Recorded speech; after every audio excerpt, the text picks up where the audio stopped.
इस बार बैसाखियों के बलबूते ये खिचड़ती चलती हुई ये सरकार आपके सामने आई है और आप देख सकते हैं देश के प्रधानमंत्री का चेहरा देखने लायक था जिस दिन वो शपथ ले रहे थे और 10 बार उन्होंने नमन किया बाबा साहब को और संविधान को माथा टेका। 1000 बार ये सरकार चेष्टा करेगी, हम उनकी चेष्टा को तोड़ेंगे, उन्हें घुटने पे लेकर के आएंगे, चाहे हमें गोली अपनी छाती पे खानी पड़े।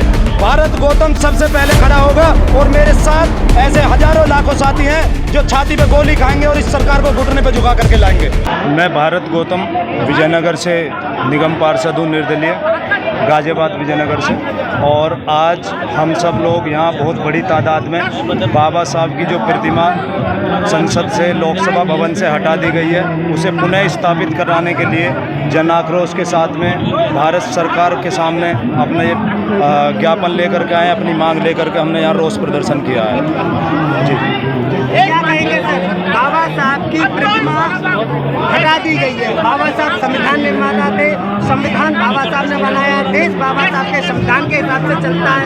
इसके बावजूद जो सरकारें आती हैं संविधान की शपथ लेकर संसद के अंदर तो घुसती हैं, लेकिन बाबा साहब के खिलाफ वो काम करती हैं, उनकी नीतियों के विरोध में काम करती हैं।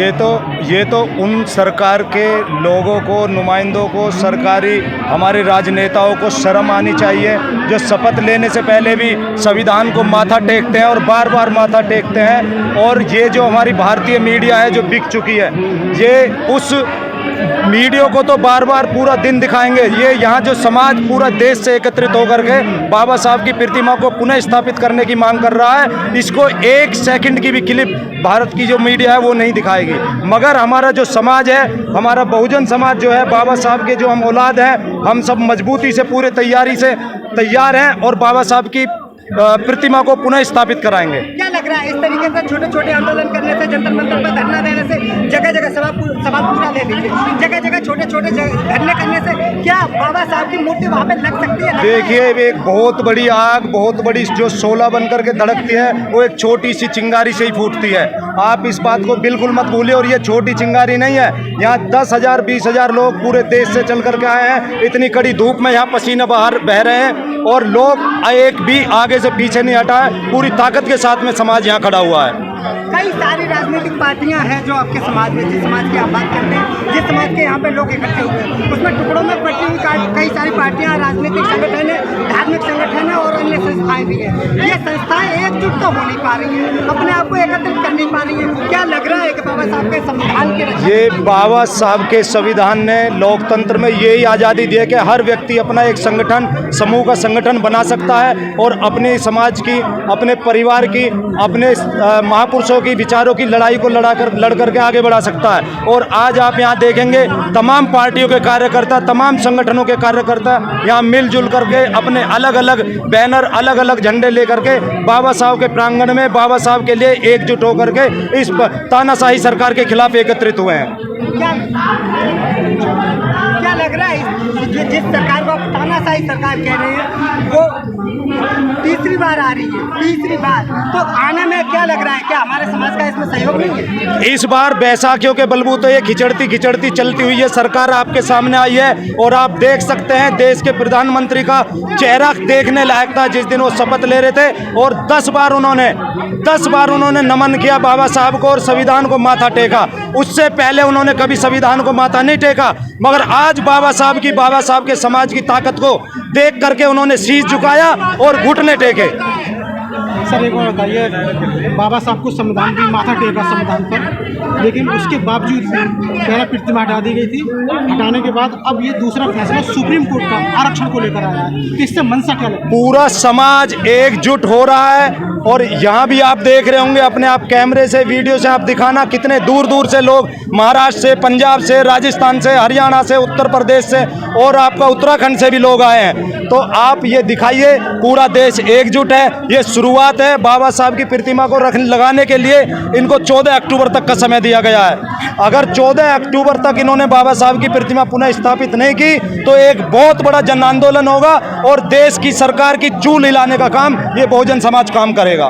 क्या लग रहा है 2 अप्रैल 2018 को जब SC/ST जो एक्ट है उसमें संशोधन संशोधन किया था उस समय सड़कों में समाज ने उतरकर उस एक्ट को वापस करवा दिया था और मजबूती के साथ वापस आ गया। क्या उसी तरीके से हो सकता है कि ये रिमेंबर हो जाएगा? बारंबार 1000 बार ये सरकार चेष्टा करेगी, हम उनकी चेष्टा को तोड़ेंगे, उन्हें घुटने पे लेकर के आएंगे, चाहे हमें गोली अपनी छाती पे खानी पड़े। भारत गौतम सबसे पहले खड़ा होगा और मेरे साथ ऐसे हजारों लाखों साथी हैं जो छाती पे गोली खाएंगे और इस सरकार को घुटने पे झुका करके लाएंगे। क्या लग रहा है आप जो हमारी राजनीतिक पार्टियां हैं वो जो वोट लेने के लिए जब उतरती हैं और कैंडिडेट उनका वोट लेने के लिए मांगता है ज़्यादा समाज को, तो वो अपना सही तरीके से क्या प्रतिनिधित्व नहीं कर पाता है या सही तरीके से वोट नहीं मांग पाता, वो कैंडिडेट संसद तक क्यों नहीं पहुँच पा रहा? देखिए, ये राजनीतिक ही केवल लड़ाई नहीं है, ये राजनीतिक, सामाजिक, आर्थिक, हर तरीके की उन्होंने हमारी कमर तोड़ने की कोशिश की है। बाबा साहब के विचार को कमजोर करते ही हम पूरा बहुजन समाज 85% आर्थिक तौर पे, राजनीतिक तौर पे, वैचारिक तौर पे, सामाजिक तौर पे टूट जाता है, कमजोर हो जाता है। हमारा समाज पूरी ताकत से एक सामाजिक लड़ाई, जन आंदोलन लड़ने के लिए तैयार है। 2 अप्रैल में भी हमारे 14 साथियों ने जान दी और हजारों साथियों ने जेल भर गए, जेल में जाकर के अपने कष्टों को झेला, बाबा साहब के विचारों के लिए, समाज की लड़ाई के लिए काम किया। उसमें मैं भी और हमारे कई साथी जेल गए हैं और जेल में उन्होंने मुकदमे झेले हैं। इससे हम कमजोर नहीं होंगे, ना पीछे हटेंगे, हम पूरी ताकत के साथ में इस सरकार को घुटने पे लाएंगे और ये पीछे वापस कराएंगे। सर, अभी वोटों की बात की थी, जैसा कि अभी संविधान बचाने की बात की जा रही है और संविधान बचाने को लेकर समाज को बरगलाए, क्या ऐसा तो नहीं है कि आगे चलकर फिर कोई सी रणनीति बनाएंगे? ये हमारे समाज को, हमारे राजनेताओं को, हमारे सामाजिक कार्यकर्ताओं को, हमारी भोली भाली जनता को समझना होगा। ये लोग हमारा भोलेपन का फायदा उठा करके और वोट का फायदा लेकर के लोकसभा और विधानसभा चले जाते हैं, मगर समाज की लड़ाई के लिए कोई आवाज नहीं उठाता।